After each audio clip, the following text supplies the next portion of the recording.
आचार्य या प्रकरणाची आपली 23, 24, 25, 26 ही वचने आपली मागच्या सत्रामध्ये झाली. आजच्या सत्रामध्ये आपण 27 क्रमांकाच्या वचनापासून बघणार आहोत पुढे चिंतन. मागील वचन होतं, देशाचा शेवटी झाडातळी जन्म क्षेपावे. 26 वचने त्याग, 26वं वचन आहे हे,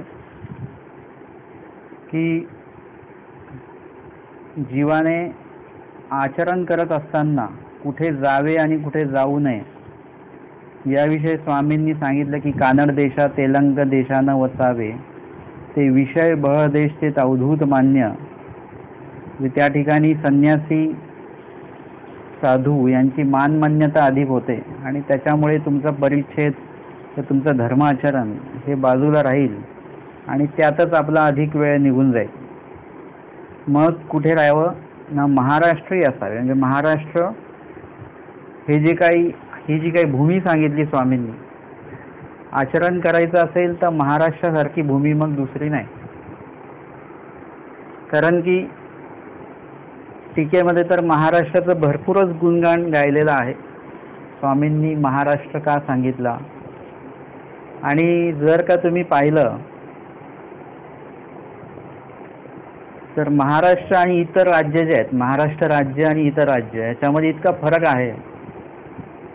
सगळ्या गोष्टी मुबलक ज्या ठिकाणी होतात ते महाराष्ट्र राज्य आहे. इथलं वातावरण जे असेल ते सुद्धा एकदम, म्हणजे तुम्हाला जसं पाहिजे तसं वातावरण या महाराष्ट्रातल्या अनेक जिल्ह्यांमध्ये तुम्हाला भेटू शकतं. बाकीचे जर का राज्य तुम्ही बघितले तर केरळला जर का तुम्ही गेलात तर तिकडे कधीही पूर येऊन जातो, कधी पाऊस तिकडे पडतोय. तुम्ही जम्मू काश्मीर हा भाग एकदमच छान आहे, परंतु उत्तराखंड जर का गेलात, परंतु त्या ठिकाणी अनियमितता असते. आता उन्हाळा आहे तरी तिकडे थंडी आहे, उन्हाळ्यातही समजा तिकडे जम्मू काश्मीर कदाचित तिकडे कधी बर्फ पडतो, कधीही पाऊस पडतो. म्हणजे नियमितता जी आहे ती नियमितता आपल्याला इतर राज्यांमध्ये दिसत नाही, महाराष्ट्रामध्ये ती आपल्याला दिसतं. भोजनासंदर्भातलं असेल तर बाकीच्या राज्यांमध्ये एकाच पद्धतीचं भोजन, पंजाबमध्ये गेलं तर पंजाबसारखंच भोजनच बाकी दुसऱ्या विभागाचं भोजन तिथे भेटणार नाही. महाराष्ट्र असं आहे की इथे सगळ्याच पद्धतीचं भोजन असतं. जेवढ्या जिल्ह्यात जाल तेवढ्या जिल्ह्यांची बनवण्याची, ते भोजन बनवण्याची पद्धत वेगळी वगैरे वगैरे. त्यानुसार अजून म्हणजे भूमीच्या हिशोबाने जर का बघितलं तर महाराष्ट्राची जी भूमी आहे ती खूपच धार्मिक अशी भूमी आहे इतर राज्यांपेक्षा पण. कारण की बहुतांशी अन्य लोकांचं असेल काय किंवा आपलं असेल काय, म्हणजे अन्य लोक जे आहेत ते, त्यांना देवधर्म करायचा आहे तर त्यांना पण म्हणजे महाराष्ट्रामध्ये आहेच त्यांच्या बाबतीमध्ये, परंतु आपल्याला त्यांच्याशी काही घेणं नाही आहे. त्यांच्या इतर ठिकाणी पण आहेत, महाराष्ट्रामध्ये पण आहेत, परंतु महानुभाव, आपण महानुभाव आहोत या दृष्टिकोनातून जर का बघितलं तर महाराष्ट्रामध्ये स्वामींचं जे काही वास्तव्य आहे ते महाराष्ट्रामध्ये आहे. स्वामींनी अवतार जरी बडोच गुजरातमध्ये घेतलेला आहे, अवतार कार्य जे आहे ते महाराष्ट्रात केलं. श्री दत्तात्रय प्रभूंनी अवतार जरी बद्रिकाश्रमला घेतलेला आहे, परंतु अवतार कार्य सह्याद्री पर्वतावर केलेलं आहे. श्री प्रभूंचं अवतार कार्य याच ठिकाणी आहे. आता राहिलं श्रीकृष्ण महाराज आहे, त्यांचं कार्य जे आहे ते द्वारका विभागामध्ये आहे. चक्रपाणी महाराज आहे, त्यांचं कार्यसुद्धा अधिक प्रमाणामध्ये त्या द्वारका विभागामध्ये आपल्याला बघायला मिळतं. परंतु महानुभावांची जी काही स्थाने आहेत ती अधिकाधिक प्रमाणामध्ये ह्याच ठिकाणी आहेत. आणि वातावरण जे आहे इथलं ते आचरणाच्या अनुकूल आहे. इतर ठिकाणी आता तुम्ही पंजाबमध्ये गेलात तर त्या ठिकाणी चांगलं खाण्यासाठी काही सणाची आवश्यकता नसते. तिथे रोजच काय काय वेगवेगळे पदार्थ बनवून खाल्ले जातात. तिथले लोक जे आहेत ते सुख वस्तू आहेत, म्हणजे एकदम खाऊन पिऊन सुखी, गाडी बंगला, म्हणजे द्रव्याची मुबलकता त्यांच्याकडे आहे असं आपल्याला बघायला भेटतं. महाराष्ट्रामध्ये तुम्हाला सगळ्याच पद्धतीची लोक भेटतील. गरीब लोक भेटतील, श्रीमंत लोक भेटतील, मध्यम लोक भेटतील.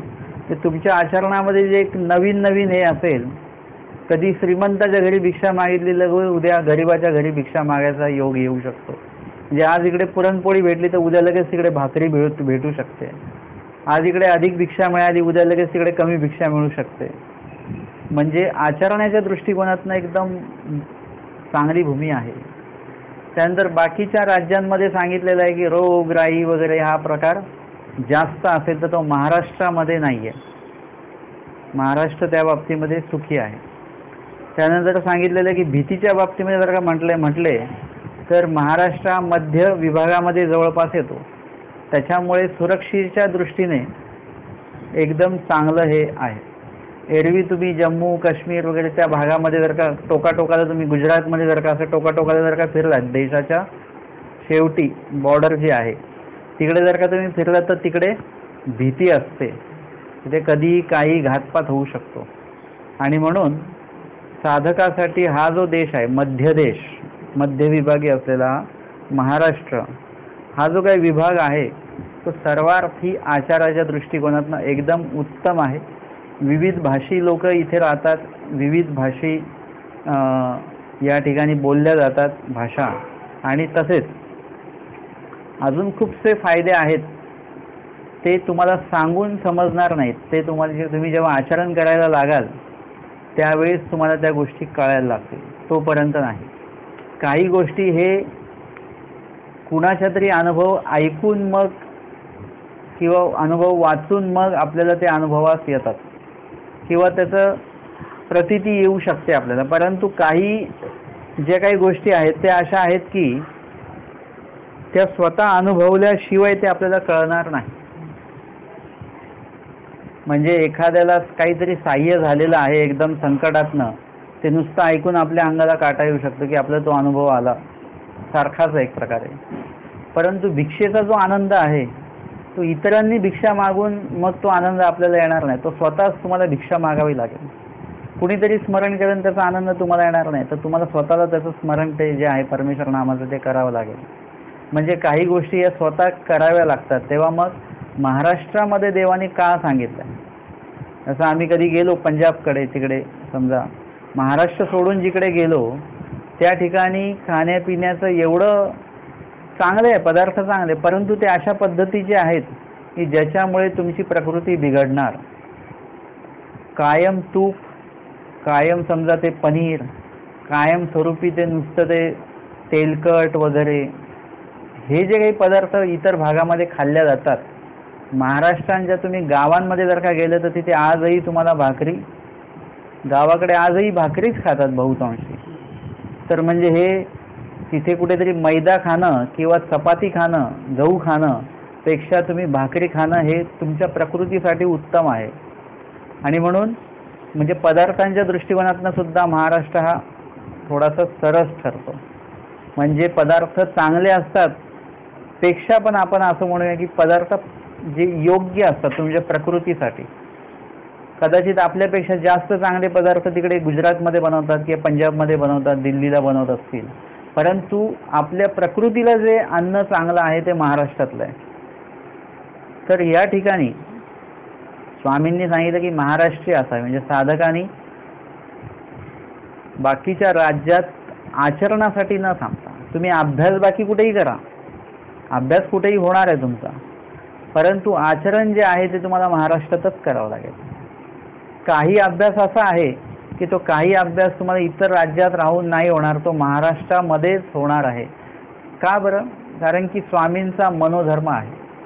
महाराष्ट्र खूप चांगला आहे म्हणून स्वामी इथे आले नाहीत तर स्वामींचाच मनोधर्म आहे की या विभागामध्ये म्हणजे जसं की स्वामींची प्रवृत्ती आहे की इथे थांबायचं आहे. तर पांचाळेश्वरला स्वामी म्हटले इथे इथे आम्हाला काय करायचं आहे गुंफा बांधायची आहे. बस मनोधर्म आहे तो. आणि त्याच्यामुळे ती जागा पवित्र झाली. का ती जागा पवित्र होती म्हणून स्वामींनी इकडे बांधलं नाही. आपण थोडंसं वेगळ्या पद्धतीने घ्यायचं. तसं तर बघितलं तर महाराष्ट्र सात्विकच आहे. बाकीच्या राज्यांपेक्षा महाराष्ट्र सात्विक आहेच आहे नाही असतला भाग नाही. म्हणजे स्वामींना सुद्धा हे झालं की हां या विभागात साधक आचरण करण्यासाठी योग्य ह्या कारणे कारण की इथे आमिष किंवा आकर्षण या भागात कमी असणार आहे. बाकीच्या भागात जर का चमचमीत खायला मिळतं आहे, एकदा जर का तुम्ही खाल्लं तर तुम्हाला सगळ्यात पहिले गुंगी येते, झोप येते, आळस येतो, कंटाळा येतो, मग तुमचं धर्माचरण व्यवस्थित होणे नाही. तेच जर का तुम्ही वृक्ष खाल्लं, वृक्ष अन्न माझ्या हिशोबाने फक्त महाराष्ट्रामध्ये मिळतं. म्हणजे भाकरी असेल वगैरे, की भाजी असेल ती पण आपलं भाकरी आणि ठेसा असेल, म्हणजे अशा पद्धतीत साधं अन्न जे आहे ते केवळ महाराष्ट्रामध्ये मिळतं असं मला वाटतं. आणि म्हणून स्वामींनी बघितलं की सगळ्या अर्थाने जर कधी त्रस उत्पन्न झाला तर संभवाच्या घरी आपण या लागे त्याची मागीचे की मागू शकतो. आणि एरवी हे आचरण झालं. जर का तुम्ही इतर राज्यांमध्ये गेले, जसं तिथे सांगितलं कानड देश, तेलंग देश, विषय बहळ देश, की अजून उत्तर भारतामध्ये जर का तुम्ही गेलात तर त्या भागामध्ये ते ऑलरेडी चमचमीत खातात रोज. तर तिथे तुम्हाला वृक्षांना आबजन करावं लागेल की बाबा जसं इथे त्रस उत्पन्न झाल्यानंतर इथे काहीतरी फोडणी तोडणीचा मागितलं जातं, तसंच इतर राज्यांमध्ये काय रोजच फोडणी तोडणीचं मिळेल. कधीतरी ते हे मागावं लागेल की वृक्षांना द्या बाबा, असेल तर मिळणार नाही. वृक्षांना तिकडे सहजासहजी मिळणार नाही. ते सांगितलं की तिथे सणच लागेल असं काय नाही, तिथे कायमस्वरूपी ते चमचमीत. महाराष्ट्रात तसं नाही आहे. महाराष्ट्रात सणावाराला पदार्थ चांगल्या प्रकारचे बनवले जातात. एरवी भाकरी भाजीशिवाय पदार्थच नसतो. सण असेल तर भात बनतो आणि गोड बनतं. म्हणजे आत्तापर्यंत असं होतं. भातही बनत नाही काही विभागात, कोकण विभाग सोडला तर तिथे फक्त भाकरी भाकरी भाकरी असंच बनतं. सण असेल तर भात मिळेल. म्हणजे येथीचा साधक जो आहे त्याला त्याला काय बोलतात, त्याला पदार्थ हे करून काही दोष उत्पन्न होईल का? नाही होणार.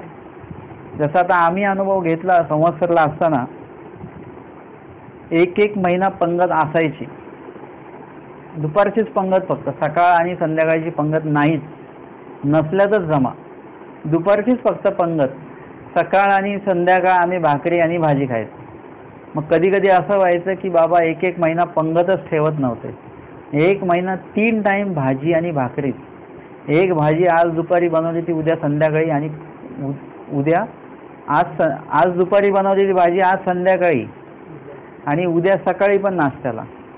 म्हणजे त्या भाजीतलं पूर्ण जे काही तेलकटपणा असेल, आधीच तेल कमी आणि त्याच्यामध्ये पाणी टाकून अजून तेल कमी होणार त्यातलं, आणि सोबत भाकरी, चपाती नाहीच, चपाती फक्त पंक्तीलाच. म्हणजे याच्यामुळे काय होईल, आम्हाला आळस एक तर येणार नाही पहिली गोष्ट. त्याच्यानंतर पदार्थ खाल्ल्यामुळे जे काही दोष निर्माण होतात ते होणार नाहीत. फोडणी तोडणीचं असं काही नाहीच. आपलं भाकरीचा काला केला आणि खायचं बस. आता काय भाजी काही बघायचं नाही, कारण की पर्याय काही नसायचा. ही भाजी आहे, हीच खावी लागणार, दुसरी भाजी भेटणार नाही. गावातही काही भेटायचं नाही. बाजार असेल तर भेळ भेटणार, बाकी काही नाही. तर जर का तुम्हाला अभ्यास करायचा असेल तर तुम्हाला तुमच्या खाण्यापिण्यावर भरपूर नियंत्रण करावं लागतं. स्वभाव मात्र जे सांगितलं स्वामींनी, आलिंबन रहित सांगितलं. तर तुम्ही वृक्षांना म्हणजे तुम्ही फोडणी तोडणीचं अन्न कमी करा. तुमचे खूपसे विधी जे तुमच्यातनं होतच नाही, नामस्मरण असेल वगैरे वगैरे, ते विधी तुमच्याकडनं व्हायला लागेल, आपोआप व्हायला लागेल. कारण की तुम्ही अन्नच दोषमय खात असल्यामुळे. म्हणून महाराष्ट्रामध्ये तुम्हाला जेवणाचं, माझ्या हिशोबाने जेवणाचं एक बॅलन्स राहतं, एक नियंत्रण राहतं. की बरोबर त्रस उत्पन्न होत नाही तर एखादा सण येतो तेव्हा गोडधोड खायला मिळतं, तो संपतो लगेच, मग वृक्षांनाच आहे. मग म्हणजे एक असतं की बाबा पुरणपोळी आता खाल्ली, आता 15-20 दिवस तर काय त्याचा उल्लेख होणार नाही. जसं तुमची क्षमता असेल तेवढ्यातच जर का परत वृक्षांना खाता खाता किंवा ते भाकरी वगैरे खाता खाता परत जर का दोष उत्पन्न झालंच, वाटलंच की काहीतरी गोडधोड खावं, तोपर्यंत काही ना काही सण महाराष्ट्रामध्ये येतो. अशा पद्धतीने दोन्ही बॅलन्स राहतं. म्हणजे आपल्याला फोडणी तोडणीचं कायमस्वरूपी खाण्याचा दोष लागत नाही, आणि ईश्वराने सांगितलं वृक्षांना खाण्याचं गोमटं घडत राहतं. आणि म्हणून महाराष्ट्र हे सर्वार्थाने योग्य आहे. जे कोणी इतर राज्यातले लोक जे आहेत ते जेव्हा केव्हा प्युअर ज्ञान घेऊन जेव्हा ते अनुसरतात महाराष्ट्रामध्ये, त्यावेळेस त्यांना त्याचं महत्त्व कळतं. सगळ्यांना कळत नाही. काही इतर राज्यातले लोक असतात ते दीक्षा तर महाराष्ट्रात घेतात, परंतु परत आपल्या राज्यामध्ये निघून जातात. म्हणजे हे काय आहे, त्याग काही घडला नाही आणि आचरण जे आहे ते इथेच घडणार आहे. मी तर असं सांगत असतो की ज्ञान घ्या, कुठेही घ्या, कुठल्याही राज्यात घ्या किंवा कुठल्याही देशात घ्या, ज्ञान तुम्हाला होईल. हे काय आहे, सगळे रंगीत तालीम आहे. परंतु तुम्हाला रिहर्सल तुम्ही कुठेही करू शकता, परंतु तुम्हाला जे सादरीकरण करायचं आहे तुमच्या आचरणाचं, ते स्टेज म्हणजे महाराष्ट्र आहे. महाराष्ट्र असं एक स्टेज आहे, असं एक व्यासपीठ आहे की तुम्ही जे काही रिहर्सल केलं, जे काही अध्ययन केलं, जे काही तुम्ही वाचलं, ते तुम्हाला सादर जे करायचं आहे आचरणाच्या रूपाने, ते तुम्हाला इथे दीक्षा कशी मागायची या संदर्भातली माहिती तुम्ही कुठल्याही देशात घ्या, कुठल्याही देशात राहून घ्या. स्मरण कसं करायचं हे कुठल्याही देशात राहून तुम्ही ते अभ्यास करा त्याचा, परंतु तुम्हाला स्मरण जे करायचं ते महाराष्ट्रात येऊन. बघा, आता आमचे आचार्य होते,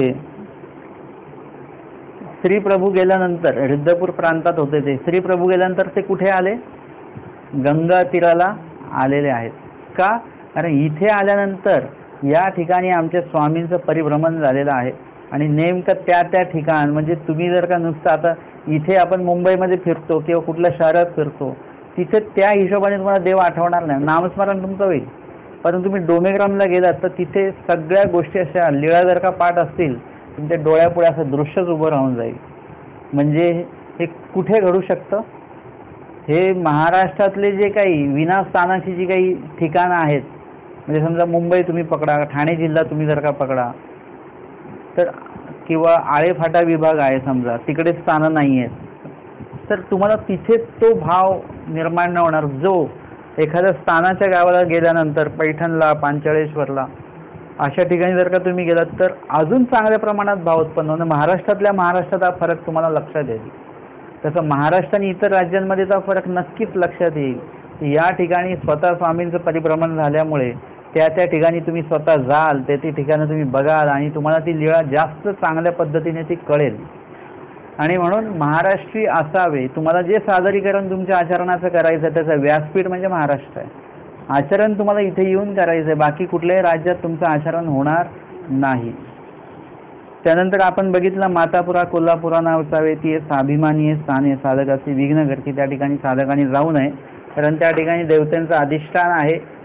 जी रेणुका देवता आहे तिचं मंदिर त्या ठिकाणी आहे, तिचं अधिष्ठान आहे. आपण गेलो आणि मग आपण काही सरळ जात नाही, किंवा आपण जरी गेलो तरी काही विधिवत आपलं सगळं काही स्थानबंधन हा प्रकार नसतोच आपला.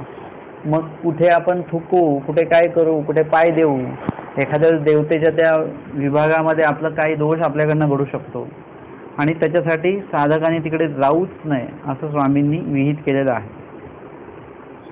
मग कुठे राहावं ना, देशाचा शेवटी झाडातळी जन्मक्षेपावे. राहायचं कुठे मग, कानड देश तेलंग देशी जायचं नाही, मग महाराष्ट्री असावं. संपूर्ण महाराष्ट्रात कुठे राहू शकतो का, मातापुरा कोल्हापुरा न वचावे, म्हणजे त्या ठिकाणी उपलक्षणे जे काही देवताजनित ठिकाणं आहेत त्या ठिकाणी जाऊ नये. म्हणजे जसं नपाळता असेल तिथे महानुभाव व्यक्ती जात नाही. जसं एखादा अनपढ व्यक्ती, एखादा निरक्षर व्यक्ती साक्षरतेला जसं तो घाबरतो, लिहायला सांगितलं तर तो घाबरतो, कारण त्याला त्याची ती भीती आहे शिक्षणाची, कारण तो निरक्षरच आहे. एखादा माणूस आहे, मराठी माणूस आहे, त्याला इंग्लिशची भीती असते, इंग्लिश आलं की तो घाबरून जातो. तसं महानुभावपंथी व्यक्ती जो आहे त्याला नपाळत्याची भीती आहे, म्हणजे नपाळता असेल तो घाबरणार. का घाबरणार? कारण की परमेश्वरावर विश्वास आहे. त्या नपाळत्यापेक्षा पण आपला परमेश्वर मोठा आहे. परंतु काय होणार आहे की नपाळत्याच्या समोर आपण छोटे आहोत. म्हणजे त्या देवता अधिष्ठानाच्या समोर आपण कसे आहेत, छोटे आहे म्हणण्यापेक्षा कमकुवत आहोत. कदाचित आपण त्या विभागात गेलो तर आपण आपल्या विधीमध्ये नसतो. पहिली गोष्ट, आपल्या मुखामध्ये नाम हा प्रकार नसतो. आपल्या मुखात नाम यायला प्रवासामध्ये एक तर कुत्रे नाही तर एक तर स्मशान काहीतरी दिसावं लागतं, तेव्हाच कुठे आपल्या मुखात नाम येईल. त्याच्याशिवाय नाम आपल्या काही मुखामध्ये येत नाही. मला असं वाटतं की आपलं स्मरण घडावं म्हणून देवाने ठिकठिकाणी अशी व्यवस्था करून ठेवली पाहिजे. स्मशान, कुत्रे असं काहीतरी भीतीदायक की जेणेकरून नाम आपल्याला आठवत राहील. तर म्हणून आपण कुठेही असं न पाळताच्या ठिकाणी गेलो की तिथे आपण विधीच्या माध्यमातून आम्ही कमी पडतो. त्याच्यामुळे काय होतं की तिथल्या देवताजनित जो काही प्रभाव असतो तो आपल्यावर होतो. जसं तुमची प्रतिकार शक्ती जर का कमी असेल तर तुम्हाला लगेच उन्हाचा त्रास होईल. तुम्ही तिथे कमकुवत पडला की ऊन तिथे भारी पडतं, मग पाऊस तिथे भारी पडतो, थंडी तिथे भारी पडते. तसं न पाळता भारी पडतं जेव्हा तुम्ही त्या नामाला किंवा विधीपासून तुम्ही वंचित असाल किंवा तो करत नसेल, अवघडलेला असेल तुम्ही त्या विधीला, मग त्या विभागात जे काही वातावरण आहे राजस तामस ते तुमच्यावर लगेच प्रभाव टाकत असतं. आणि म्हणून जसं तुम्ही एखाद्या सिनेमाच्या घरासमोरून जर का सिनेमागृहाच्या समोरून जर का गेलात तर तुम्हाला सहज वाटतं गेलं पाहिजे बरं का आतमध्ये. का वाटतं? कारण की तिथला तो भागच राजस आहे सगळा. तिथे सगळेजण जे पण बघतात तिथे त्या विभागाकडे ते सगळेजण म्हणतात गेलं पाहिजे गेलं पाहिजे. म्हणजे तिथे त्या भूमीत ते वातावरणच तसं तयार आहे. तुम्ही पण गेलात तर तुम्हाला तसंच वाटतं. तुम्ही मंदिराच्या सारखा समोरून गेलात तर आपोआपच तुमचे हात जोडल्या जातात. का? कारण त्या गेटमध्ये बाहेर उभं राहून अंगणात जो तो येऊन हात जोडत असतो, म्हणजे ते भूमीमध्ये ते निर्माण झालेलं आहे. ते म्हणून प्रत्येक अशी भूमी बनलेली असते.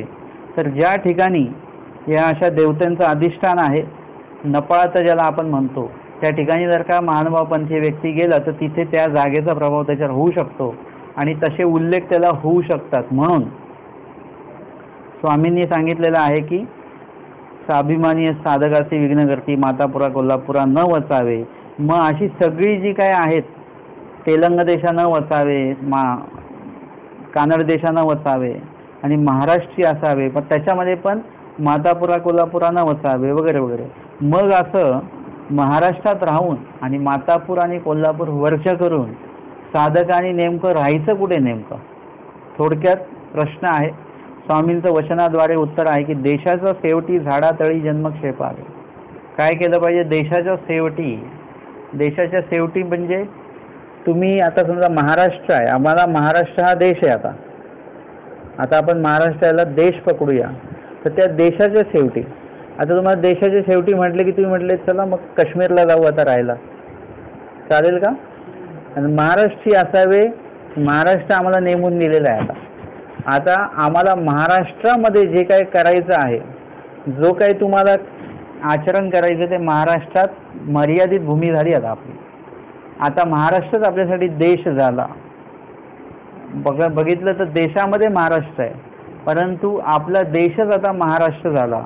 आणि म्हणून स्वामी सांग देशाच्या शेवटी म्हणजे महाराष्ट्राचा जो कडेचा भाग आहे, ज्या ठिकाणी भाषेच्या मध्यामध्ये बदल होतो. जर का तुम्ही थोडं तिकडे गेलात, पलीकडे निघून गेलात तर तिकडे गुजरात लागतं, अलीकडे आलं की महाराष्ट्र लागतं. पण गुजरात आणि महाराष्ट्राच्या विभागात बाउंड्रीवर जर का तुम्ही असाल तर तिथे कोण राहतात? ते गुजर लोक राहतात. ते आहेत तर असं म्हणजे मराठीच वाटतात आपल्याला, परंतु ते बोलतात गुजराती भाषा, राजपूत वगैरे असं ते असतात. ते म्हणजे तिथे आपल्याला ती मिश्रता दिसते. अशी गुजराती पण आहेत, मराठी पण दिसतात, भाषा गुजरातीच आहे वगैरे वगैरे. म्हणजे असं पण प्युअर गुजराती तुम्हाला वेगळे दिसणार आहेत, प्युअर मराठी तुम्हाला वेगळे दिसणार आहेत. म्हणजे असा भाषेची जी हे असते ना, मिश्रता असते, ती मिश्रता त्या ठिकाणी होत असते. आणि म्हणून या ठिकाणी सांगितलं की देशाच्या शेवटी म्हणजे एकदम कडक आचरण आहे. आता मध्यभागी म्हणजे इथे सांगितलं स्त्रियांना काय सांगितलं? गंगातरी. स्त्रियांनी कुठे विजन करायचं? गंगातरी. का? कारण गंगा म्हणजे नदी. नदीच्या आसपासचा भाग जो असतो सुजलाम सुफलाम असतो, म्हणजे पाणी असल्यामुळे शेती व्यवसाय म्हणजे त्या भागात राहणारे लोक कसे सदन वगैरे असेच असणार आहेत, व्यवस्थित असणार आहेत. त्याच्यामुळे काय आहे की त्या भागात त्या सहजपणे आपलं आचरण करू शकतात स्त्रिया. परंतु जर का ते निर्जन ठिकाणी म्हणजे अशा ठिकाणी गेलात की ज्या ठिकाणी पाणी हा विभाग नाही आहे, मग त्या ठिकाणी दुष्काळ असेल, दुष्काळ जिथे निर्माण होतो त्या ठिकाणी काय होतात? तस्कर लोक निर्माण होतात, चोर निर्माण होतात. म्हणजे आता खायला काही ना काहीतरी व्यवस्था केलीच पाहिजे. मग अशी लोक रात्री अपरात्री म्हणा, कधी भर दिवसा अशाच्या वेळी अवेळी म्हणा, तर ते त्यांचं कार्य करण्यासाठी बाहेर पडू शकतात. आणि अशा वेळी स्त्रिया जर का दिसल्या त्यांना तर ते घातपात करू शकतील. म्हणून स्त्रियांना शक्यतो सदन विभागामध्ये त्यांनी ही सूट स्वामींनी दिलेली आहे, कारण की तिकडे जीवाला धोका असल्यामुळे. परंतु पुरुषाच्या बाबतीमध्ये तसं नाही आहे. पुरुषाच्या बाबतीमध्ये जसं तुम्हाला त्रस उत्पन्न होईल तुम्ही गंगाधरी विभागात येऊ शकता, किंवा तुम्हाला स्थानबंधन करायचं आहे. कधी काही लोक स्थानाधिक्रमे आटन करत असतात, काही लोक मार्गाधिक्रमे आटन करतात, काही लोक निरुद्देशी आटन, म्हणजे काही ठरलेलं नाही आहे. सकाळी उठून जिकडे जायचं तिकडे जायचं, काही ठरलेलं नाही की उद्या कुठे जायचं आहे म्हणून, म्हणजे अशा पद्धतीचं सुद्धा आटन असतं. तर म्हणून कुठे राहायचं, देशाच्या शेवटी पुरुषांसाठी आचार, देशाच्या शेवटी राहायचं, जेणेकरून काय होईल तिकडे तुम्हाला कोणी ओळखीचे भेटणार नाही, तुम्हाला ओळखणारे कोणी भेटणार नाही, तुम्ही ओळखता असे कोणी तिथे भेटणार नाही. आणि तिकडे तुम्ही वेगळ्या विभागातले असल्यामुळे ते लोक तुमच्याकडे जास्त काही लक्ष देणार नाहीत. ते त्यांच्या कामात, तुम्ही तुमच्या कामामध्ये. म्हणजे हा एक तो फायदा होतो. आणि अधिक देशाच्या शेवटीचा जो भाग असतो तो कदाचित कधी कधी असा असतो की थोडासा दुष्काळ, जर का तुम्ही बघितलं 2 जिल्हे जिकडे एकत्र येतात, म्हणजे इथून आमका जिल्हा चालू झाला आणि इथे आमका जिल्हा संपला, असे विभाग जिथे जिथे आहे त्या ठिकाणी नेमकं तुम्ही बघा तिथे रस्त्याचं काम जे असतं ना ते झालेलंच नसतं. म्हणजे आता जर का तुम्ही 45 जो रस्ता बघितला, पैठण 45, तिथे 2-3 जिल्हे, बीड असेल तिकडून, इकडून औरंगाबाद असेल, इकडून जालना असेल, असे 2-3 जिल्हे एकत्र आलेले आहेत. तर त्याच्यामुळे काय की कोणी नेमका या रस्त्याचा विकास करायचा कोणी यावर अडून राहिलं जातं. आणि नेमकं मग ते असं दोन्ही घरचा पाहुणा उपाशी, त्यांना वाटतं ते जेव घालतील, त्यांना वाटतं ते जेव घालतील, तसं त्यांना वाटतं हे करतील, त्यांना वाटतं ते करतील, म्हणजे तो भाग थोडासा दुर्लक्षित राहतो. आणि म्हणून त्या ठिकाणी अधिक प्रमाणामध्ये, म्हणजे मुख्य महाराष्ट्रापेक्षा पण कडेचा जो महाराष्ट्र आहे तिकडे जास्त चांगल्या प्रकारे तुम्हाला कष्टप्रद आचरण करायला मिळू शकतं. म्हणजे आत्ता जर महाराष्ट्र जर का असेल तर सामान्य कुटुंब सुद्धा व्यवस्थित अन्न खाऊन आहे, रोजची ताजी भाकरी बनते, रोजची ताजी भाजी बनते. परंतु ते थोडंसं तुम्ही कडेला जर का गेलात तर कदाचित तिथे असं असेल, अजून बिकट परिस्थिती असू शकते. म्हणजे जसं जसं तुम्ही शेवटी जाल तसं तसं हा प्रकार तुम्हाला जास्त बघायला मिळेल. प्रगती जर का त्या विभागातली असेल तर ती इतर मध्य विभागापेक्षा तिथली प्रगती कमी असते. तुम्ही एखाद्या शहरामध्ये रात्रीच्या वेळेस किंवा दिवसाच्या वेळेस असाल तर तुम्हाला तिथे जास्त गाड्या, जास्त रहदारी, तुम्ही जसं शहराच्या बाहेर बाहेर जाता तसं लाईट कमी कमी होत जातो, लोकसंख्या कमी कमी होत जाते, गाड्यांची संख्या कमी कमी होत जाते, आणि हळू पुढे गेलं की एकदम शांतता. म्हणजे त्या मध्य विभाग जर का सोडला तर कडेच्या विभागाची प्रगती जी आहे त्याच्यापेक्षा कमी असते. आणि म्हणून देशाच्या शेवटी झाडातळी जन्म क्षेपावे, जन्म कुठे क्षेपायचा, झाडाखाली. स्वामींनी वचनं सांगितली, एका झाडाची सवय न होवावी. म्हणजे झाडातळी जन्म क्षेपायचं, मग एकच झाड पकडून ठेवायचं का? नाही. सत्संगाला आलं की एकच जागा पकडून ठेवायची का? नाही. प्रवाचकाने पण सुद्धा आपली जागा बदलायची. प्रवाचकाने पण, जसं मी आधी इकडे वर बसायचो, मग नंतर खुर्चीत बसलो, नंतर मग आता खाली बसलो, म्हणजे आपली प्रवाचकाने पण जागा बदलायची आणि प्रवचन ऐकणाऱ्याने पण आपली जागा बदलत राहायची. तेव्हा कुठेतरी माणूस प्रवचनामध्ये जागा राहू शकतो, नाहीतर काय होईल, झोप लागेल. हे स्वामींनी जे सांगितलं की झाडातळी म्हणजे एक ठिकाण तुमचं नक्की असता कामा नये. ठिकाण नक्की झालं, निश्चित झालं की तिथून सगळ्याच बाबतीत आपली अधोगती सुरू होऊन जात असते. तुम्ही जर काही विधीत असाल तर गोष्ट चांगली आहे. आता सगळेच काही विधीत राहत नाहीत. जो स्थायिक झाला तो स्थायिक झालेला व्यक्ती निश्चिंत होतो. निश्चिंत झाला, जसं तुमची रिझर्वेशन जर का आहे तुम्ही एकदम निश्चिंत असता, काही घेणं नाही. परंतु रिझर्वेशन नसेल तर देवा जागा भेटू दे बरं का, म्हणजे लगेच देवाची आठवण. म्हणजे तुम्ही कोणावर अवलंबून झाले? देवावर. निश्चिती जेव्हा नसेल तेव्हा तुम्ही निश्चिंत नसता, आणि मग तुमचा निश्चय जो असतो तो परमेश्वराशी जोडला असतो. म्हणजे परमेश्वराशी जुडण्यासाठी आपल्याला काय करावं लागेल, असं एक निश्चिती जी आहे आपली, निश्चिंत होणं जे आहे ते होता कामा नये. रोज काहीतरी नवीन, रोज काहीतरी नवीन, आणि प्रत्येक वेळी देवाला सांग. आता तुम्ही बघून घ्या, देवाला आज भिक्षा द्यायची तर देतील, नाही द्यायची तर नाही देतील, भेटली तर भेटली, नाही भेटली तर नाही भेटली. म्हणजे सर्वस्वी तुम्ही आलिंबन रहित होऊन देवावर तुम्ही पूर्णपणे आश्रयित आहात, अलिंबित आहात. आणि म्हणून इथे सांगितलेलं आहे की झाडातळी जन्म क्षेपावे.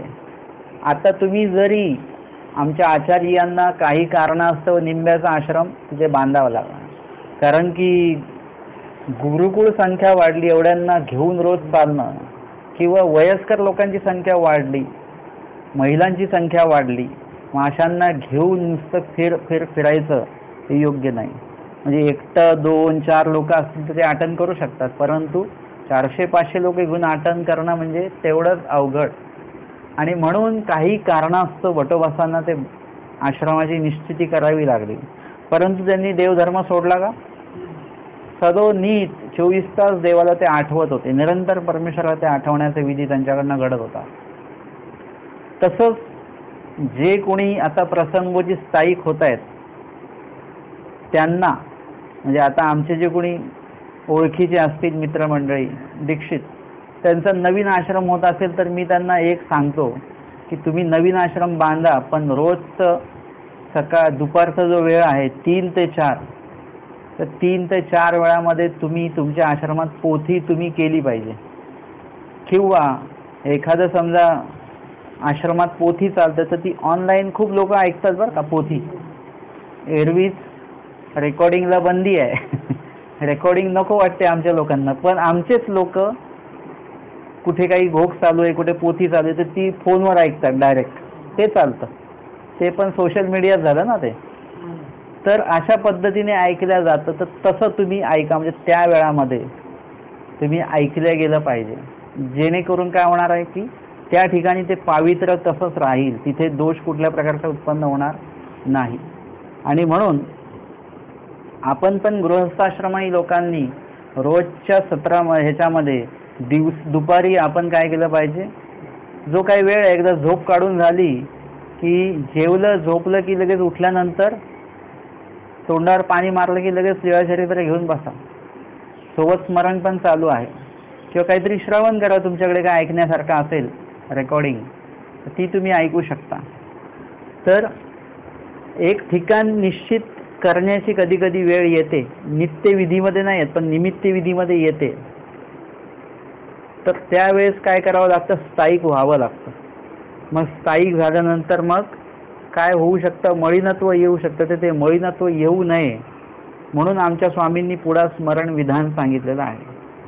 देशाच्या शेवटी झाडातळी जन्म क्षेपावे, म्हणजे काय केलं पाहिजे, झाडातळी जन्म क्षेपावं म्हणजे अस्थिपरीमध्ये सांगितलं, जो जन्म क्षेपी कसा, विकार शून्य विकल्प शून्य स्वभाव मात्रे निरालंबी देवता स्मरणे आशा येणे विधीसी युक्त, जो आपला जन्म क्षेपतो त्यांना परमेश्वर पुनरपी आपली भेट देतात. तसं इथे पण सांगितलेलं आहे की झाडातळी जन्म क्षेपावे, म्हणजे आज या झाडाखाली उद्या त्या झाडाखाली. आज इथे तुम्ही मुक्काम केलेला आहे, उद्या जेव्हा तुम्ही निघाल सकाळी, जेव्हा पुढं जे समोर तोंडासमोर जो रस्ता असेल त्या रस्त्याने आपण पुढे निघून जायचं. आल्या त्या रस्त्याने जायचं नाही परत मागे, पुढच्या रस्त्याने बाकीचे कुठलेही रस्ते तुम्ही पकडा आणि पुढे निघा. आज उद्या वेगळं झाड, परवा वेगळं झाड, तेरवा वेगळं झाड. म्हणजे आपल्या आचरणामध्ये आपली जागा निश्चित नाही आहे. जागा निश्चित झाली की तिथे लगेच वाद निश्चित ठरलेले आहेत. जागा कुठली पण असो बरं का. मग जागा एखाद्या मंडळातल्या पदाची असे ना का, एखाद्या मंडळात जर का पद मिळालं म्हणजे जागा मिळाली आपल्याला, अध्यक्षच झालो, उपाध्यक्षच झालो, अजून काही सचिव झालो, तर तिथे लगेच वाद निर्माण होतात. म्हणजे त्याचं काम ठीक झालं ना की मी फक्त एवढंच काम करेल, लगेच वाद सुरू राहणार. परंतु एका झाडाची सवय न व्हावी, एका स्थानाची सवय न व्हावी आणि पदाची पण सवय असू नये. तुम्ही कधी असं तुम्हाला सन्मान मिळेल की तुम्ही अध्यक्षासारखं काम करणार आहात, कधी तुम्ही एखाद्या त्या मंडळातले एकदम साधारण जो सदस्य आहे त्याच्यासारखं पण तुम्हाला काम करण्याची वेळ आली तर तुम्ही ते सुद्धा आवडीने तुम्हाला करता आलं पाहिजे. म्हणजे मंडळ विभागामध्ये पण तुम्ही तुमची जागा निश्चित करू नका की मी आमका आहे या मंडळात, मी खजिनदार आहे मी फक्त पैसेच मोजणार, बाकीचे मी कार्यक्रमाला आले माणसं मोजणार नाही, तर चालणार नाही. म्हणजे काय आहे की तुम्हाला तुमच्या वैयक्तिक आयुष्यातल्या जागा पण तुम्हाला बदलता आल्या पाहिजे. तुम्ही म्हटलं नाही आम्ही कधी हे आमचं आम्ही कधी खाल्लंच नाही आहे, नाही खाल्लं, खाऊन बघा. ही भाजी कारल्याची मला आवडतच नाही, मी कधी खाल्ली नाही, मग खाऊन बघा, जागा बदलून बघा. अशी एक जागा पकडून ठेवू नका की मला नाही चालत, की मला ही येणारच नाही, मला पाठांतर होतच नाही, मला वाचन होतच नाही. ही जागा आपली बदलल्या गेली पाहिजे. आमच्या महादाईसांनी जागा निश्चित केलेली होती की तूप खाल्ल्याशिवाय मला चालणार नाही, तूप नाही खाल्लं तर माझं पोट दुखेल. हे निश्चित जागा करून टाकली त्यांनी. स्वामींनी त्यांची एका स्थानाची सवय न व्हावी, म्हणजे एका जागेची, एका तुमच्या मताची तुम्हाला सवय होता कामा नाही. मला बदलता आलं पाहिजे थोडंसं. आणि म्हणून त्या ठिकाणी स्वामींनी त्यांना स्वतःच एकदा सांगितलं की बाबा तेल तूप वगैरे हे काही खायचं नाही. त्यामुळे देवा असं आहे तर काही होणार नाही. मग महादाईसांनी जे बंद केलं ते काही महादाईसा आपल्यासारख्या नव्हतं की 8 दिवस बंद केलं आणि लगेच 9व्या दिवशी चालू केलं. महादाईसा कडक, त्यांनी एकदम इतकं असं बंद केलं की कुठेही भेटलं तरी तेल तूप घ्यायचंच नाही. स्वामी म्हटलं अरे हे जास्तच झालं आता. एक तर असं झालं की आचरण अजिबातच करायचं नाही, आणि करायला लागलं तर इतकं टोकाचं करायचं. स्वामींना बॅलन्स पाहिजे, म्हणजे नियंत्रण पाहिजे, समतोल. महादाईसांना एकदा स्वामी स्वतःच बेलापूरला तूप वाढायला गेले. ते म्हणाले जीजी नाही, तर म्हणे का, तुम्ही सांगितलं तूप नाही खायचं. स्वामी म्हणतात येथूनही तुम्हा सकळ व्हावे की तुमच्यापासून तुम्हाला काही एक न व्हावे, पण येथूनही तुम्हा सकळ व्हावे की आम्ही जे सांगू तर तुम्हाला ते मान्य असलं पाहिजे. म्हणजे इथे सांगितलंय की तुम्ही सोबतीने तुमचे विधी निर्माण करू नका, तुम्ही तुमच्या मनाने वागू नका, ते चालणार नाही. ते आता बघा महादाईचं अजिबात तूप खात नव्हत्या, कडक आचरण होतं ना, प्रशंसा झाली पाहिजे. पण स्वामी म्हणतात नाही, उद्या जर का तुम्हाला अशी काही वेळ येईल की डॉक्टर सांगतील, वैद्य सांगतील तुपात घ्या. काही औषधं अशी असतात की जी आयुर्वेदामध्ये ते तुपामध्ये घ्यावी लागतात, काही मधामध्ये घ्यावी लागतात, काही पाण्यामध्ये घ्यावी लागतात. म्हणजे तशी वेळ आली तर तुम्ही म्हणता आम्ही तूप खातच नाही. म्हणजे जुन्या काळात सांगतात ते मोतीबिंदूचं कोणाला तरी होते, जुनेच होते कोणी चांगले, त्यांना मोतीबिंदू झालं डोळ्यामध्ये, तर कोणी सांगितलं ऑपरेशन करून घ्या. ते म्हणे नाही मी शस्त्र लावणार नाही. निश्चित त्यांची जागा निश्चित करून टाकली नाही. अनेकांनी समजवलं, नाही ऐकलं. शेवटी मोतीबिंदूनी डोळे गेले, मग ते दिसत नव्हतं त्यांना, पराश्रित झाले. मग ते म्हणायला लागले की तेव्हाच जर का ऑपरेशन केलं असतं तर बरं झालं असतं. म्हणजे आपण काय होतो, आपली जागा जी आहे ती कुठेतरी बदलून बघता आली पाहिजे आपल्याला. आता जर का आपण म्हटलं की ज्ञान द्यायचंच नाही, एखादा अर्थवंत आला त्याला पण ज्ञान नाही दिलं, त्याचं नुकसान झालं ना वैयक्तिक. मध्ये काय सांगितलं, कोणी म्हणालं तुम्ही एवढं निरूपण करता, मग किती लोक अनुसरले. अनुसरले तर स्वामींनी सांगितल्यानंतर पण किती लोक अनुसरले, मोजकेच. मनुष्यानाम सहस्रेषु सांगितलेलं आहे. मामाजी तर सांगतात मनुष्यानाम सहस्रेषु नाही, मनुष्यनाम लाखेषु. एका लाखात एखादा जीव ईश्वरापर्यंत पोचू शकेल. म्हणून काय असं तरी स्वतः ईश्वर असून सुद्धा स्वामींनी श्रीमुखे सांगून सुद्धा लोक ऐकत नव्हते. आपल्याला मुद्दा काय आहे की जो माणूस जेवढा वेळ दैवराटीमध्ये येईल तेवढा वेळ त्याचा फायद्याचाच होणार आहे. आता समजा इथे आले तुम्ही सत्संगाला आणि तुम्हाला काहीच सत्संग समजला नाही, डोक्यावरूनच गेलं सगळं, तरी तुम्ही इथे जो वेळ देताय तो कुठेतरी चांगल्या कामासाठी लागतोय. तसं आहे की तुम्ही दैवराटीत प्रवेश केला की जेवढा वेळ तुम्ही दैवराटीत आहात तेवढा वेळ तुमच्यासाठी गोमटं, तुम्हाला कमीत कमी तिथे उपस्थित असण्याचं गोमटं आहे. विधी जेवढे कराल त्याचं बोनस वेगळे गोमटे तुम्हाला मिळतील. म्हणजे हे असं आहे.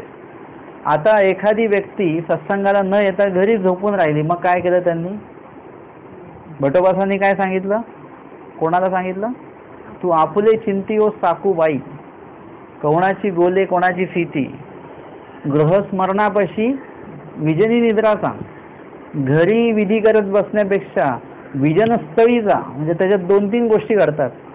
आता जो व्यक्ती घर सोडतोय म्हणजे त्याग करतोय, स्वदेश स्वग्राम संबंध त्याज्य, आणि विजनी जातोय म्हणजे स्वामींनी विजन करायला सांगितलेलं आहे, ते वचनाचं म्हणजे दुसऱ्या वचनाचं पालन झालं आहे. आणि त्या ठिकाणी जर का त्यांनी निद्रा केली तरी ते चांगलंच आहे. स्वामी म्हणतात की अन्यवार्तेपासून निद्रा सांग. कुठेतरी अन्यवार्ता करत बसण्यापेक्षा ते चांगलं, किंवा मग आता जो व्यक्ती एवढं घर सोडून वगैरे विजनाला गेला तिकडे जाऊन झोपेल का? तो नाही. तो त्या ठिकाणी जाऊन काय करेल? काही ना काही एक गाठी का होईना कशी तरी ते करतील आणि मग झोपतील. पण एक गाठी विजनस्थळी जाऊन झाली म्हणजे हा फायदा होत असतो. आणि म्हणून थोडंसं काय केलं पाहिजे, हा बदलाव जो आहे म्हणजे तो जेवढा वेळ ऐकेल, आचरण तर कोणी करेल अशातला भाग नाही. आता कितीक लोकांना महावाक्य सांगितलं लगेच त्यांना मोक्ष झाला का? कोणी भिक्षाविधी वचन ऐकलं लगेच ते भिक्षेला गेले का? कोणाला संन्यास सांगतात, आपले लोक तर सगळ्यांना सांगतात संन्यास घेतला पाहिजे, आता संन्यास घेतला पाहिजे. सगळे काय लगेच संन्यासी होतात का? एखाद्या कार्यक्रमात प्रवचन झालं आणि लगेच बाहेर पडताना सगळे गुलाबी कपडे घालून निघतात का बाहेर? नाही. म्हणजे तुम्हाला अनेक वेळा सांगावं लागेल, तेव्हा जाऊन आमच्या स्वामींनी दादोसांना, सारंग पंडितांना, दायंबांना किती वेळा आणि काय सांगितलेलं आहे. परंतु अनुसरण हा प्रकार नाही घडला. तर एकंदरीत आपल्याला काय करावं लागेल, कुठे ना कुठे स्वतःमध्ये बदल करून घ्यावा लागेल आणि ज्या काही गोष्टी अशी निश्चिती म्हणून पकडलेल्या आहेत त्या कुठेतरी आपल्याला सैल सोडता आल्या पाहिजेत. या ठिकाणी स्वामींनी सांगितलं की देशाच्या शेवटी झाडातळी जन्म क्षेपावे, म्हणजे देशाच्या शेवटी जावं, झाडाच्या खाली आपण काय करायचंय, आपलं वास्तव्य ठेवायचं. आता झाडाखाली गेल्यानंतर काय होणार? तुम्ही खूप असं चालून जर का झाडाखाली बसलात तर तिथे तुम्हाला एक तर शांतता वाटेल, एक रमणरूप व्हाल तुम्ही त्या सावलीमध्ये. वावा, अशी सावली पाहिजे ती अशी. आणि सावली भेटली की लगेच झोप येईल, आळस वगैरे येईल. म्हणजे आता तुम्ही झाडाखाली जाऊन हा विधी करायचा का? झाडाखाली बसून काय करायचं? स्वामी सांगतात की नामस्मरण केलं गेलं पाहिजे. काय केलं पाहिजे? देशाच्या एवढी झाडातळी जन्म क्षेपावे. कसं क्षेपावं? आपल्या मनोरथ माळकीशी क्षेपावं का? जर सत्संगात आलं की आपण आपल्याच मनातले विचार आपण बोलून दाखवत राहतो. आज हे नाही आले, आज ते नाही आले, म्हणजे ते विषय चालतात. किंवा मग अजून काय काय आपण विषय काढत राहतो. म्हणजे आपल्या मनातल्या गोष्टी आपण बोलत राहतो. तसं झाडाखाली बसायचं, विजनस्थळी जायचं आणि तिथे अशा प्रकारचे विचार करायचे का आपण? नाही. तिथे काय करायचं? हे देखिले तैसे आठवी जे, आजचं वचन आहे 27 क्रमांकाचं आचाराचं. हे म्हणजे आमचे स्वामी परमेश्वर देखिले, म्हणजे जसं तुम्ही पाहिलेले आहेत. कुठे पाहिले आपण? स्वामींना कुठे बघितलं आपण? कधीच तर नाही बघितलं. देखिले म्हणजे लिळेत जसं आपण त्यांना बघितलंय त्याच्यावरून आपल्याला अंदाज येतो की म्हणजे परमेश्वर म्हणजे काय, कसे काय. हे जसं तुम्ही त्यांना लिळेत पाहिलेलं आहे किंवा लिळेत जसं तुम्ही ऐकलेलं आहे, वाचलेलं आहे, तशा प्रकारे तुम्ही देवाला आठवू शकता. म्हणजे देवाचं देवपण काय आहे हे तुमच्या लक्षात येणं खूप अधिक गरजेचं आहे. या संदर्भातली जी काही लीळा आहे ती आहे उत्तरार्ध 17 क्रमांकाची. इंद्रोबा विनंतीपूर्वक फुटा प्रसाद दान. इंद्रोबा कटका गेले होते ते तर खरूज लागली, मग गावा आले गावी तेल केले, मग म्हणितले गोसाव्यांच्या दर्शना जाऊ, तेथची तेल लावू, मग गोसाव्यांच्या दर्शना आले, गोसाव्यांशी दर्शन झाले. इंद्रोबा जे आहेत ते कटकाला गेलेले होते आणि मग त्यांना काय झालं की तिकडे गेल्यानंतर त्या ठिकाणी काही पाण्याच्या प्रादुर्भावामुळे म्हणा की अजून कशा त्या वातावरणामुळे म्हणा की त्यांना तिथे खरूज झालेली आहे आणि चर्मरोग आहे हा. आणि तो झाल्यानंतर मग ते आले गावाला आणि आल्यानंतर मग त्यांनी तिथे काय केलेलं आहे, तेल तयार केलं. तेल तयार केल्यानंतर म्हणजे विशिष्ट असे 2-3 तेल एकत्र करायचे, काहीतरी त्याच्यात काहीतरी अजून काही वस्तू टाकायच्या, ते उकळायचं चांगलं, उकळून मग ते थंड करायचं आणि थंड मग करून मग ते वस्त्रगाळा त्याचा करायचा. मग असं जे काही तेल आहे, आता ते तेल कसं होणार की उबदार किंवा अजून काय असं निर्जंतुक असं करणार असं ते तेल असणार आहे. मग तेल लावलं की त्याच्यामुळे जखम नीट होईल किंवा अजून काही. मला एकदा जखम झालेली ती काही नीटच होत नव्हती, गोळ्या औषध झाले सगळं, काय पायाला जखम होती, नीट होत नाही. मग कोणीतरी सांगितलं की हा डॉक्टर चांगला आहे. मग गेलो त्या डॉक्टरांनी माझा पाय असा त्या टेबलावर ठेवला, पूर्ण जखम बघितली आणि ते म्हणे की काय नाही, आता खोबऱ्याचं तेल लावा म्हणे. मी म्हटलं अरे एवढा चांगला डॉक्टर म्हणाले हे, आणि ह्याने इंजेक्शन दिलं नाही, गोळ्या दिल्या नाही, काही मलम, काही मलम तरी द्या. ते म्हणे काही मलम लावायची गरज नाही, तुम्ही खोबऱ्याचं तेल लावा ना, गोळ्या द्या. ते म्हणे कसलीच गरज नाही बाबा. मी एकदम उदास होऊन निघालो बाहेर. म्हणून म्हणजे चांगल्या डॉक्टरांनी, आपल्या चांगल्या डॉक्टरची ओळख काय असते? चांगला डॉक्टर म्हणजे त्यांनी औषध दिलं पाहिजे, इंजेक्शन बिनकामी इंजेक्शन दिलं पाहिजे, बिनकामी सलाईन बिलाईन लावली पाहिजे, ॲडमिट केलं तर आपण म्हणतो डॉक्टर एकदम चांगला आहे. त्यांनी सांगितलं तेल लावा फक्त खोबऱ्याचं. मी आलो आणि ठरल्याप्रमाणे आपलं तेल लावलं. 2 दिवसात जखम सुकून गेली एकदम. तेव्हा त्यावेळेला कळलं खोबऱ्याच्या तेलामध्ये किती हे आहे. जखम असेल तर बाकीचं काही लावण्यापेक्षा लोक तिथे ते असं पट्टी बिट्टी, आता नवीन आल्यात ना या गोष्टी, ते आपल्याला खूप हौस असते. काही लोकांना लागल्याचं दुःख नसतं, उलट ते असतं की आता पट्टी लावायला मिळेल. म्हणजे 10 लोक बघतील की काय झालं विचारतील, मग आपण पण सांगू असं झालं तसं झालं.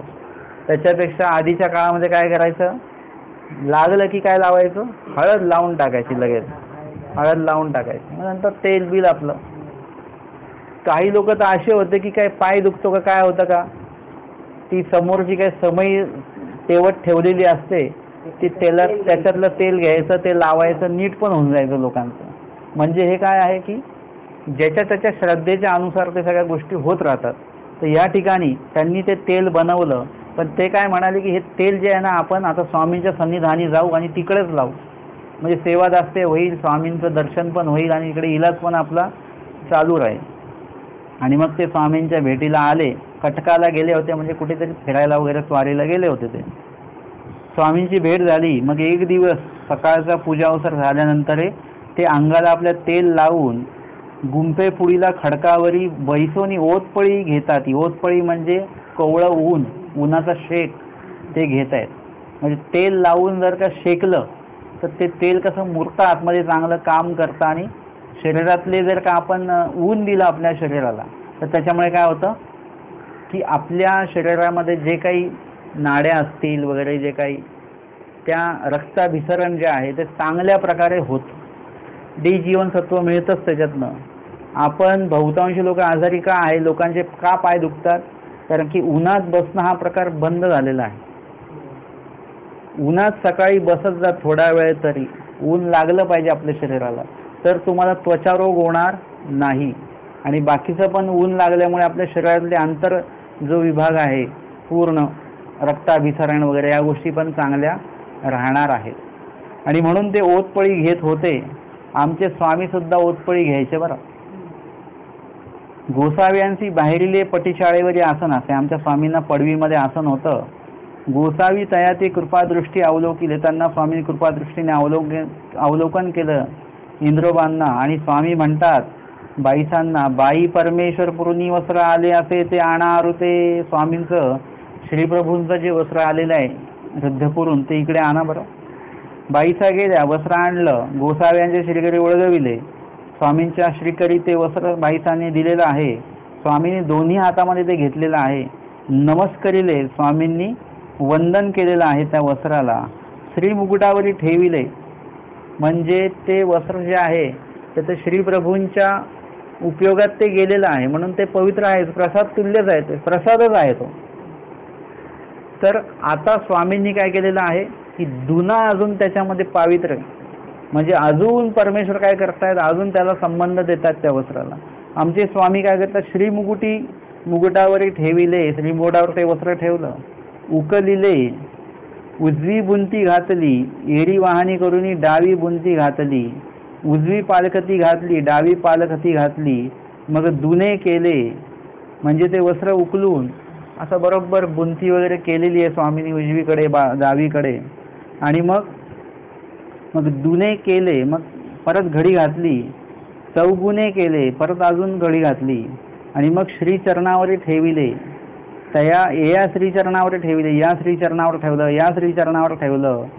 एका डाव्या गुडघ्या खाली घातले, उजव्या गुडघ्या खाली घातले, डावा गुडघा उजवा गुडघा. मग जानूवर ठेवलं स्वामींनी ते वस्त्र. ये जानवर ठेवले, या जानवर, मग या जानवर, या कोपराची सांधी घातले, या कोपराची सांधी घातले, म्हणजे हाताच्या, कधी या कोपऱ्यात कधी या कोपऱ्यात. ये कक्षावळी खाली घातले, ये कक्षावळी खाली घातले, म्हणजे या ठिकाणी स्वामींनी काख जे आहे त्या काखेमध्ये स्वामींनी ते वस्त्र असं हे केलेलं आहे. आईसे हृदय धरिले, म्हणजे छातीला स्वामींनी ते वस्त्र धरलेलं आहे. ये कर्णयुगळी धरिले, ये कर्णयुगळी धरिले, म्हणजे कानाला लावलं. नमस्कार केला आमच्या स्वामींनी त्या वस्त्राला. एकेका अवयवाचा संबंध देती, एकेका अवयवाला स्वामींनी, एका अवयवाचा स्वामींनी त्या वस्त्राला संबंध दिलेला आहे. देवीची तयाची वास पाहती, आणि जसं जसं संबंध द्यायचे तसं ते इंद्रबांकडे स्वामी पाकायचे. बाईसा म्हणतात जी जी ऐसे काही पायी जाताय, ते तुम्ही वस्त्र हे करताय, संबंध देताय, आणि ते इंद्रबांकडे तुम्ही का बघताय. बाईसी म्हटले जी जी ऐसे काही पायी जाताय, स्वामी म्हणतात असे काही पाहतोय, काहीतरी आहे कारण. ते म्हणतात जी जी ऐसे काही पायी जाताय, ऐसे असे काही जी जी इंद्रिया ते पायी जाताय, इंद्रियांना बघताय का तुम्ही, म्हणजे इंद्रोबा बसले त्यांना बघताय का तुम्ही. स्वामी म्हणतात होईल आणि काही तसं समजा आम्ही त्यांना बघतोय. जी जी इंद्रियाची फुटा प्रसाद दान दिजेल, त्यांना तुम्ही फुटा प्रसाद दान देणार आहात का, बाईसा विचारतात. स्वामी म्हणतात आईसेही वर्तेल, हो कदाचित तसाच विचार असावा आमचा की त्यांना हे वस्त्र आम्ही द्यावं. जी तरी बोलावू, मग बोलवू का त्यांना. स्वामी म्हणतात बोलावा, बोलवा त्यांना. आणि भटोबास म्हणतात धावा धावा इंद्र भटो, तुम्हासी गोसावी फुटा प्रसाद दान देता ती. ते म्हणतात धावा धावा, तुम्हाला आमचे स्वामी काय करतायत, प्रसादाचा जो हा फुटा आहे, प्रसाद फुटा पूर्ण हा तुम्हाला दान देत आहेत. इंद्रभट आले, दंडोत घातले, श्रीचरणा लागले, विनत कंदर होणी स्वामींजवळ ते बसलेले आहेत सेवक भावाने. स्वामी म्हणतात इंद्रिय आहे वस्त्र काही, आणि हे वस्त्र कैसे ऐसे तुम्ही जाणा गा. हे वस्त्र नेमकं काय आहे आणि कसं आहे, याचं महत्त्व वगैरे तुम्हाला माहिती आहे का. ते म्हणतात ना जी मला माहिती नाही. स्वामी म्हणतात येथून श्रीप्रभूच्या ठाया गेले, तेथच्या सेवा संबंध पातले, म्हणजे हे सगळ्यात आधी श्रीप्रभूंच्या ठिकाणी हे वस्त्र समर्पित झालेलं आहे. त्यांच्या सेवा दास्यामध्ये हे वस्त्र जे आहे ते उपयोगी गेलं. तेथून येथ आले, इथे आलं. तेथचा सेवा संबंध पातले, येथचा सेवा संबंध पातले, म्हणजे इथल्या पण सेवेच्या उपयोगी हे वस्त्र गेलं. ऐसे वस्त्र तुम्हा दिजेल तरी तुम्ही काही कराल, म्हणजे असं वस्त्र जे आहे प्रसाद आहे, प्रसन्नतेने स्वामी देतात. प्रसाद कशाला म्हणायचा, जो प्रसन्नतेने दिला जातो त्याला म्हणतात प्रसाद.